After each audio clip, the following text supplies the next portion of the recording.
علمتنا وعلمنا ما ينفعنا وزدنا علما وبارك لنا في علمنا وارزقنا الإخلاص في القول والعمل كاملا ونسألك اللهم علما نافعا لا ينسى وتوفيقا دائما وصحة ويقينا آمين يا رب العالمين. Alhamdulillah kaum muslimin rahimakumullah. Hari ini tanggal 17 Rabiul Awal 1443 kita lanjutkan pengajian kitab Fikih Durarul Bahiyah karya Al-Imam Asy-Syaukani rahimahullah ta'ala. Kita sudah sampai pada pembahasan Kitabul At'imah, kitab tentang makanan-makanan.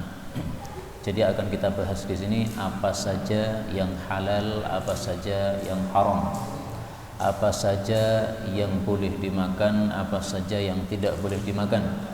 Demikian juga hukum-hukum berkaitan dengan makanan, misalnya menyembelih, berkorban dan sebagainya.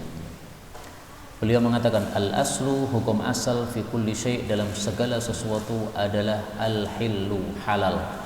Maksudnya segala sesuatu yang ada di atas muka bumi kalau tidak ada dalil haramnya berarti hukumnya adalah halal. Sehingga jangan ditanya apa dalil halalnya, tapi tanyalah apa dalil haramnya. Ketika tidak ada dalil haram berarti hukum asalnya apa? Halal. Dalilnya apa? Dalilnya dalam Al-Qur'an. Allah Subhanahu wa taala mengatakan huwallazi khalaqalakum ma fil ardi jami'a. Dialah Allah yang telah menciptakan untuk kalian apa saja yang ada di bumi semuanya. Nah, ini menunjukkan segala sesuatu halal karena diciptakan untuk manusia. Kemudian wala yahrum, tidaklah haram illa ma harramahu Allah subhanahu, kecuali yang diharamkan oleh Allah wa rasuluhu dan rasulnya. Jadi haram itu ada dua macam.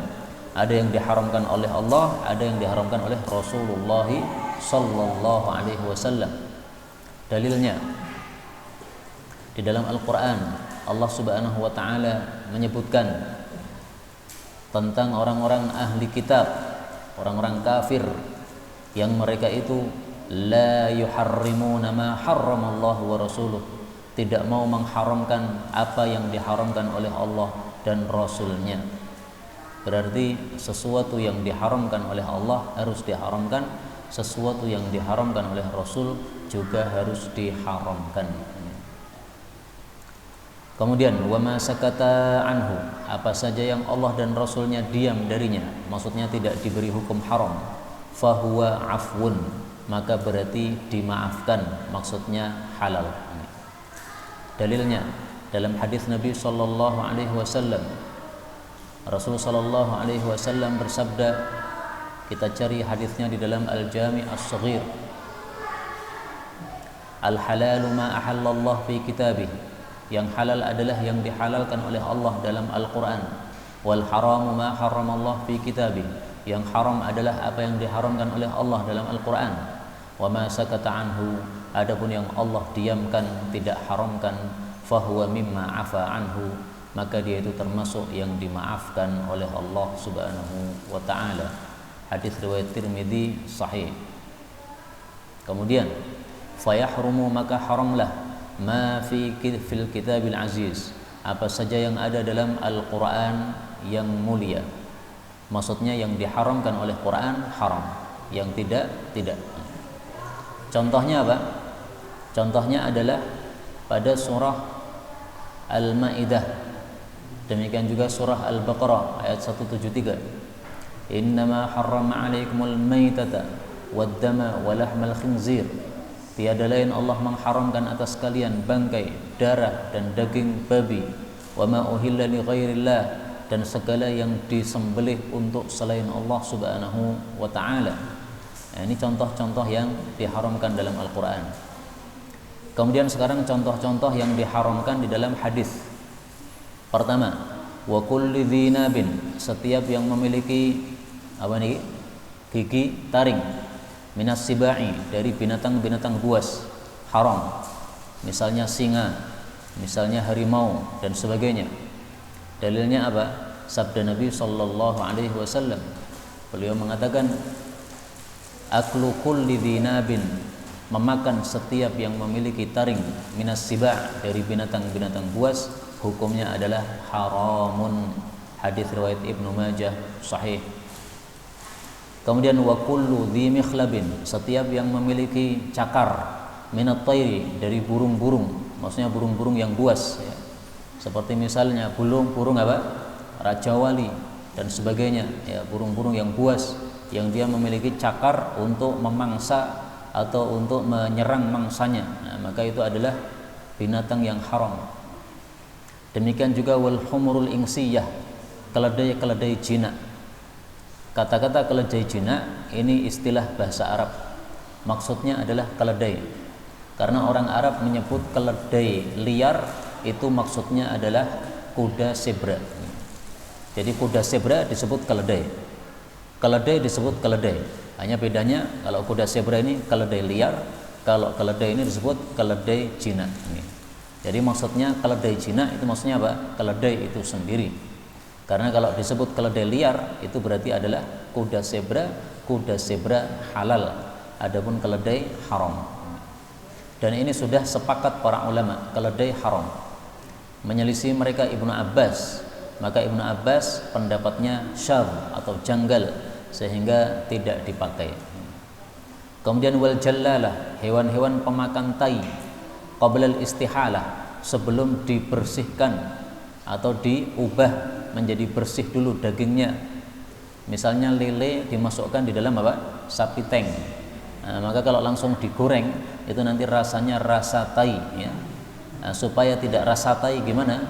Dibersihkan dulu, caranya ditaruh di tempat yang bersih, dikasih makanan yang bersih selama 3 hari. Insya Allah 3 hari sudah bersih karena hewannya kecil. Tapi kalau hewannya besar maka perlu 1 pekan. Kalau hewannya lebih besar lagi maka perlu 1 bulan. Nah, jadi lamanya untuk membersihkan hewan pemakan tai ini adalah sesuai dengan kondisi hewannya, sesuai dengan adat kebiasaan. Kemudian wal kilabu, anjing haram, wal hirru, kucing haram. Nah, jadi jangan makan guguk ya. Karena di Solo itu ada, seringkali saya lihat tulisan rica-rica guguk. Nah, Masya Allah ya. Haram itu. Ini orang Solo ini orang genah ya. Orang guguk kok dipangan ya. Apakah ada dalilnya? Ada. Mari kita lihat dalilnya. Bagaimana dalilnya haram anjing? Sangat jelas.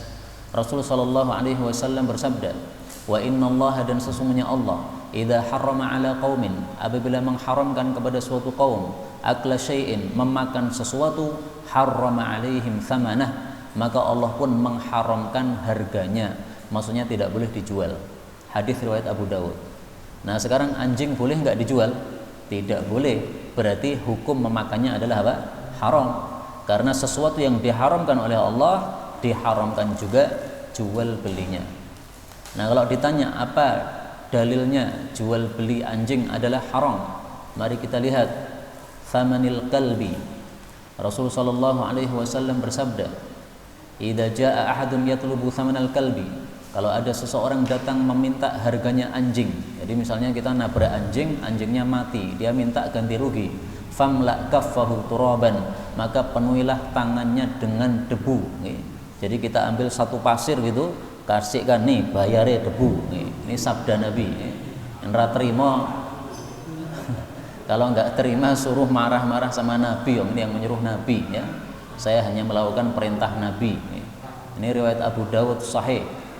Demikian juga Rasulullah sallallahu alaihi wasallam bersabda, "Thamanul qalbi khabithun."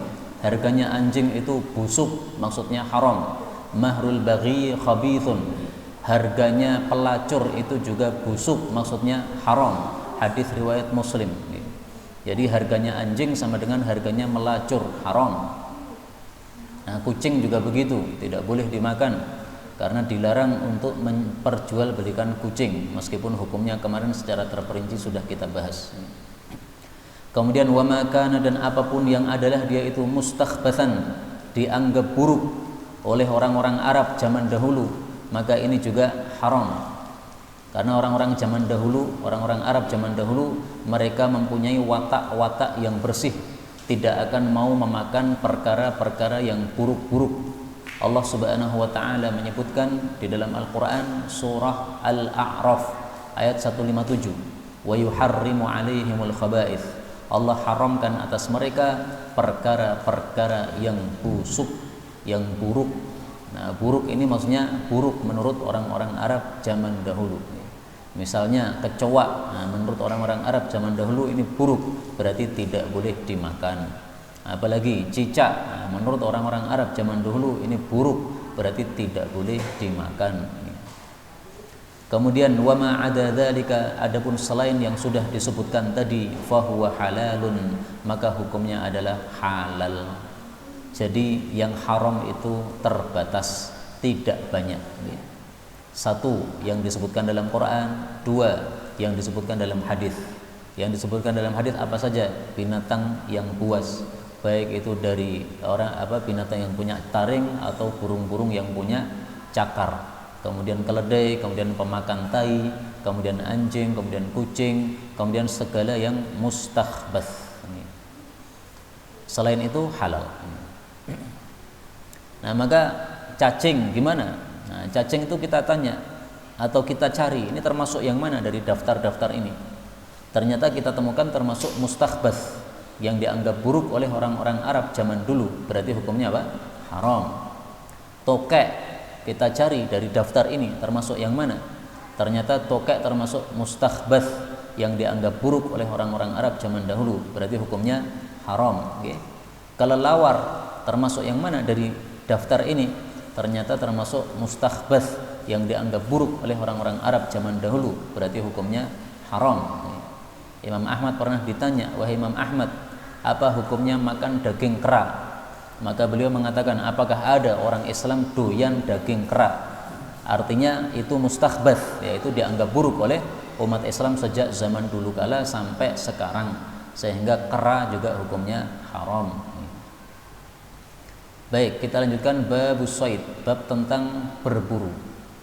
Ini yang suka berburu, ini penting, ya. Baik dengan pelintang maupun dengan tembak,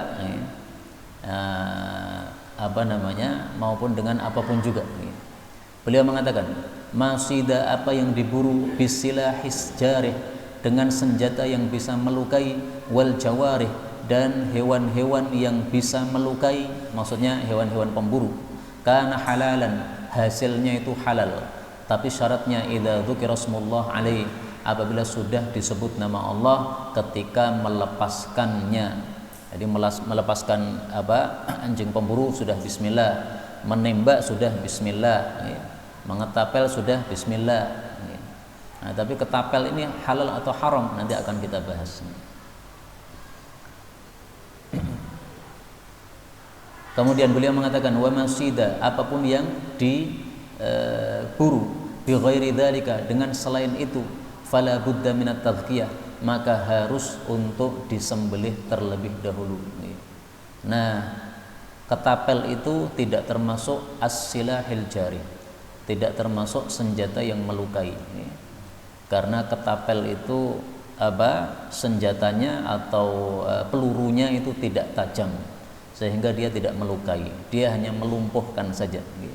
Maka dia termasuk yang ini, fala budda minat tadhkiyah. Ketapel ketika jatuh harus disembelih. Kalau sudah mati berarti tidak halal. Tapi kalau dengan tembak, kita pakai pelurunya itu tajam, maka peluru yang tajam itu bisa digunakan untuk berburu.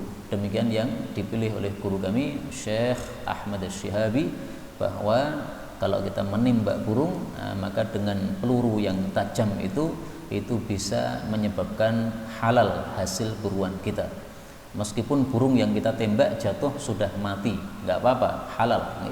Yang penting ketika nembak sudah bismillah. Tapi ketika belum bismillah, maka tidak halal. Berikutnya, wa idza syarakal kalbal muallam, dan apabila menemani anjing yang sudah kita didik untuk berburu, kalbun akhar, ada anjing lain yang menemaninya, lam yahilla, maka tidaklah halal sayduhuma, buruan dari keduanya. Jadi kita membawa anjing pemburu, kemudian kita sudah melepas dengan bismillah. Begitu dia menyerang buruan, ternyata buruan ini dikeroyok oleh dua hewan, dua anjing. Satunya anjing saya yang sudah saya bismillahi, satunya anjing nggak tahu milik siapa. Ini jadinya haram. Kenapa haram? Padahal saya sudah melepasnya dengan bismillah. Nah, di sini ada kaidah yang perlu diketahui. Idza ijtama'a, apabila kumpul al halal wal haramu, halal dengan haram, ghullibal haram, maka yang dimenangkan adalah yang haram. Saya ngirim anjing saya sudah bismillah, berarti hasilnya apa? Halal. Tapi ini ada anjing lain yang saya tidak tahu milik siapa, sudah di bismillah atau tidak. Nah, maka ini berarti haram. Nah, sekarang ini ada buruan dikeroyok oleh dua hewan. Satunya hewan yang sebenarnya menyebabkan halal, satunya hewan yang menyebabkan apa? Haram. Nah, dimenangkan yang haram. Demikian juga kaidah ini dapat berlaku dalam segala hal. Misalnya ini minuman. Ini minuman zakya, ini halal. Tetapi kita tetesi satu tetes minuman keras, satu tetes saja. Nah, ini menang yang mana? Yang haram. Meskipun bau tidak berubah, meskipun rasa tidak berubah, tapi sudah Anda campur dengan sesuatu yang haram, maka menjadi haram. Idza ijtama'al halal wal haram ghullibal haram. Karena diharamkan minum apa? Minuman keras. Kemudian wa idza akalal kalbul mu'allam, apabila anjing yang sudah dididik untuk berburu itu memakan, wa nahwuhu, demikian juga selain anjing yang sudah dididik, minas saidi, hasil dari buruannya, lam yahilla, maka buruannya jadi tidak halal. Kenapa? Fa innama amsaka ala nafsih, karena berarti dia itu menangkap untuk dirinya sendiri. Saya kirim anjing pemburu, bismillah, ternyata dia terlalu lapar sehingga setelah menangkap daging buruan hewan buruan, dia makan kepalanya. Setelah dia kenyang memakan kepalanya, kemudian sisanya diserahkan kepada kita. Haram. Kenapa? Karena dia tidak memburu untuk kita, tapi dia memburu untuk dirinya sendiri. Karena itu sebelum melepas anjing pemburu, hendaklah dia dikasih makan dulu yang kenyang, sehingga tenaganya kuat untuk lari. Dan ketika dia menangkap hewan buruan, dia sudah tidak lagi ingin untuk memakan karena dia sudah kenyang. Kalau kita lepas dalam kondisi kelaparan, hasilnya kayak tadi, itu menyebabkan haram. Jadi ringkasnya, hewan pemburu ini halalnya syaratnya 3. Pertama, anjingnya ini sudah terlatih, sudah dididik untuk berburu. Yang kedua, ketika melepas anjing ini kita sudah bismillah. Kalau lupa bismillah, maka hasil buruannya haram.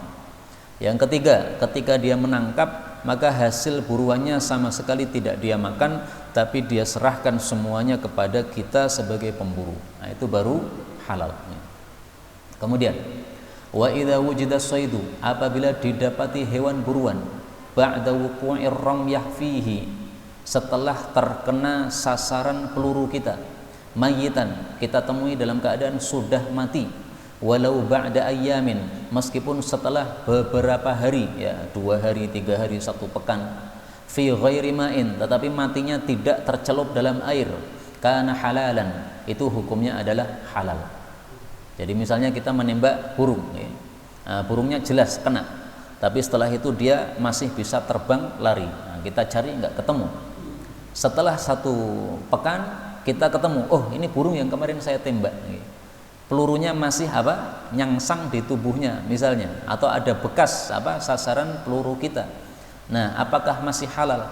Halal, yang penting kondisinya hewannya tidak berada di air. Kalau dia berada di air, maka tidak boleh dimakan. Kenapa? Karena kita tidak tahu apakah matinya karena peluru kita, berarti halal, ataukah matinya karena air, berarti haram. Nah, di sini berlaku kaidah tadi, idza ijtama'al halal wal haramu ghullibal haram. Berkumpul antara yang halal dengan yang haram, dimenangkan yang haram. Kalau matinya karena peluru saya, halal. Kalau matinya karena tenggelam di air, berarti bangkai, berarti haram. Nah, kita nggak ngerti ini matinya gara-gara apa, maka ini haram. Tapi syaratnya ada di sini, malam yuntin, selama dia itu belum busuk. Kalau dia sudah busuk, maka tidak boleh dimakan. Kenapa? Karena busuk itu termasuk khaba'ith, sesuatu yang buruk, sehingga tidak boleh dimakan. Termasuk juga ikan, ya. Ikan sudah mati kan halal. Tapi kita menemukan ikan di laut atau di sungai, ketika kita ambil sudah mati tapi baunya busuk, karena matinya sudah lama. Nah, ini haram, tidak boleh dimakan. Karena ikan yang sudah busuk ini dikhawatirkan mengandung racun sehingga menyebabkan kita jadi termadharati kalau kita memakannya. Apakah ini ada dalilnya? Ada. Mari kita lihat sabda Nabi SAW.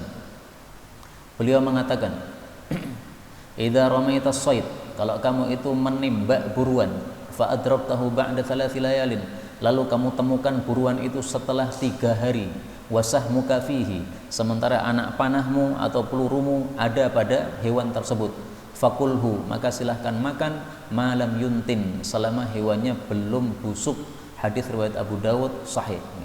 Nah, di sini Nabi mengatakan ba'da 3 layalin, setelah 3 hari. Ini bukan pembatasan, mau 3 hari, mau 2 hari, mau 1 pekan, yang penting belum busuk maka masih halal.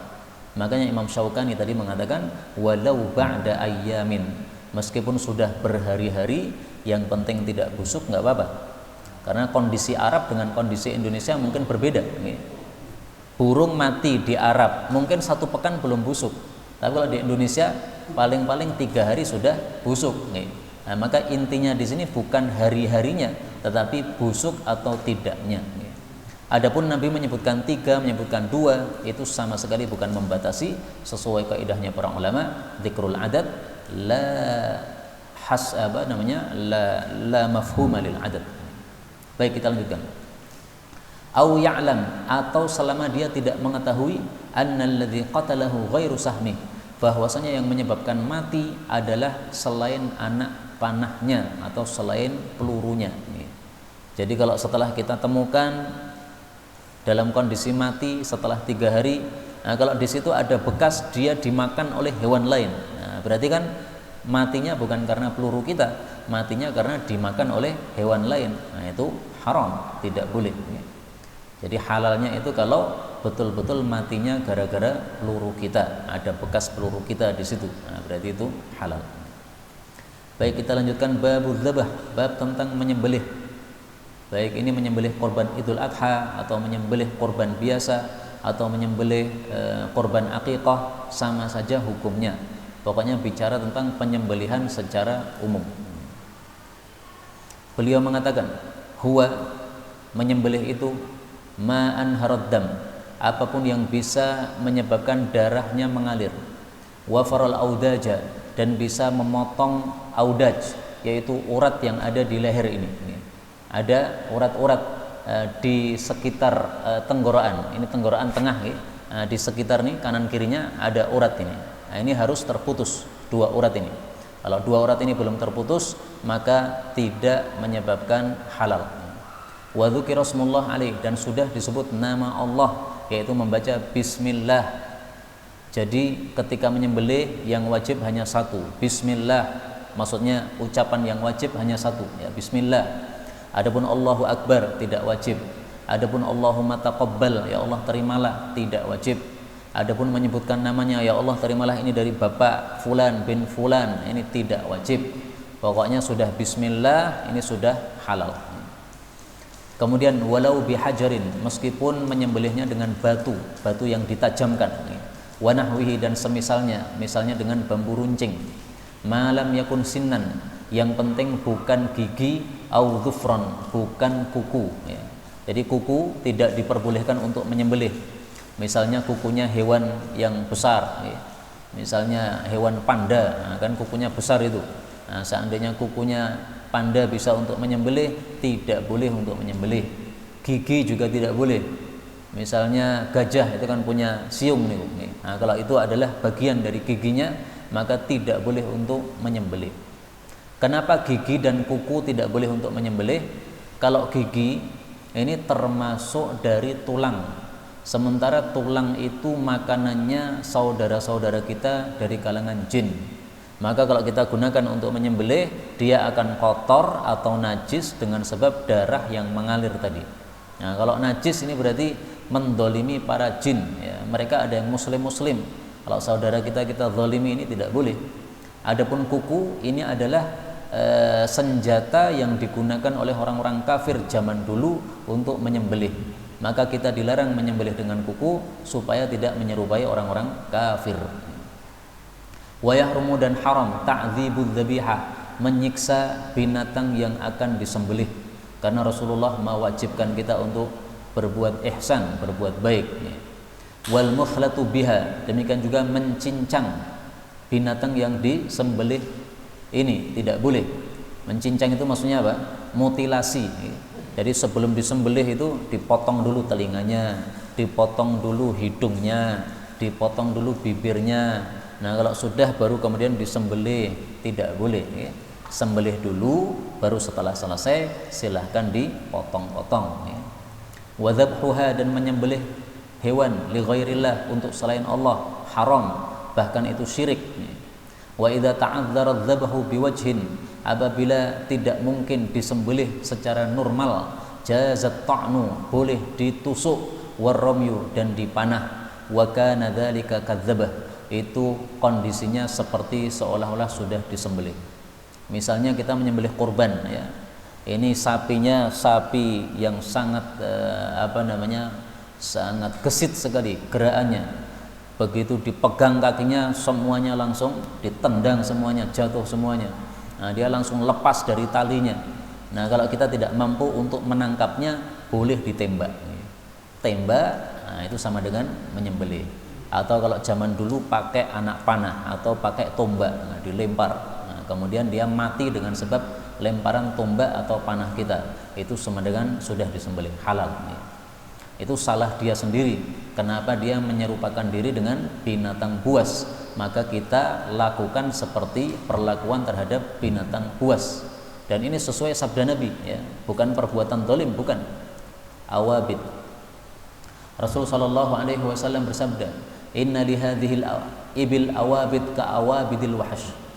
Sebagian onta-onta itu ada yang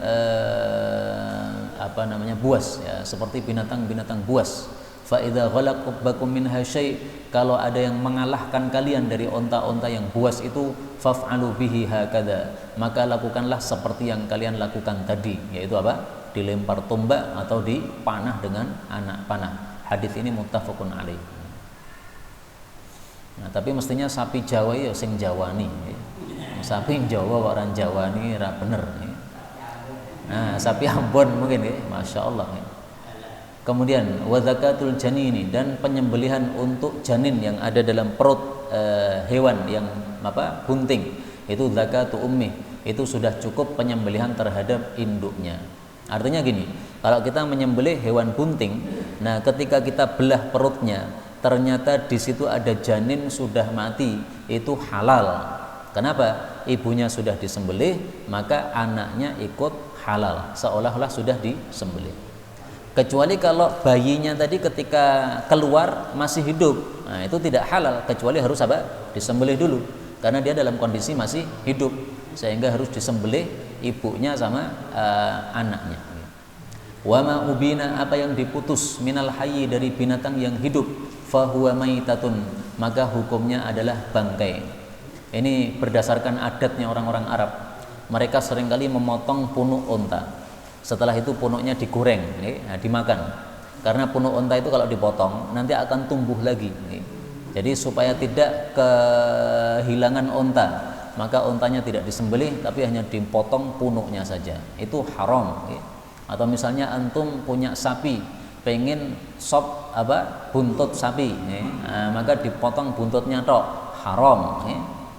Halalnya kalau sapinya disembelih dulu, baru buntutnya dipotong, itu halal. Ini ada dua sisi, ya. Sisi pertama supaya tidak menyiksa binatang. Sisi yang kedua, memang Nabi menetapkan bahwa yang dipotong dari yang hidup itu haram. Kemudian wayahillu, dan halal, maitatani, dua bangkai saja, wadamani, dan dua darah saja. Pertama as-samaku, bangkainya ikan, wal jaradu, dan belalang. Jadi belalang mati, kita temukan mati, dibakar, nggak ada masalah. Kemudian ikan sudah mati, dibakar, nggak ada masalah, halal. Adapun darah yang halal adalah al-kabidu, hati, wattihalu dan limpa. Hati ini asalnya darah, limpa ini asalnya juga darah, tetapi khusus darah dan limpa dan hati dihalalkan oleh Rasulullah sallallahu alaihi wasallam.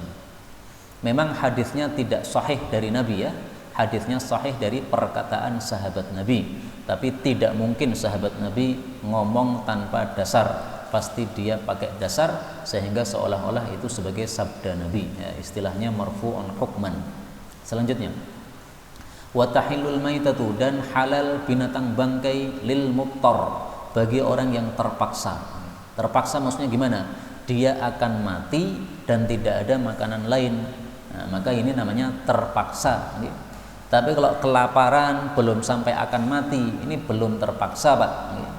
Kelaparan ditahan sampai ketemu makanan yang halal. Tapi kalau sudah sampai panjenengan khawatir, wah ini saya hampir mati ini kayak begini ya, karena sudah 3 hari misalnya tidak makan sama sekali, tidak ada yang lain selain bangkai, nah, silahkan dimakan, bangkainya boleh. Kalau ada bangkai ayam sama anjing, pilih yang mana? Harus dipilih bangkai ayam. Kenapa? Karena anjing ini haramnya dahsyat, sementara bangkai ayam ini haramnya lebih ringan. Kenapa? Karena anjing ini kondisi apapun haram, tapi kalau ayam ini kondisi normal halal, kondisi bangkai saja yang haram. Jadi jangan milih, wah kalau ayam saya sudah sering, saya tak nyoba anjing saja, ora oleh. Jadi harus dipilih yang lebih ringan derajat haramnya, tidak boleh dipilih yang lebih besar haramnya. Kemudian, sudah selesai ini, terakhir ini halal bangkai untuk orang yang terpaksa. Baik, alhamdulillah sudah selesai. Maka kita buka sisa waktu untuk tanya jawab yang berkaitan dengan tema atau secara bebas.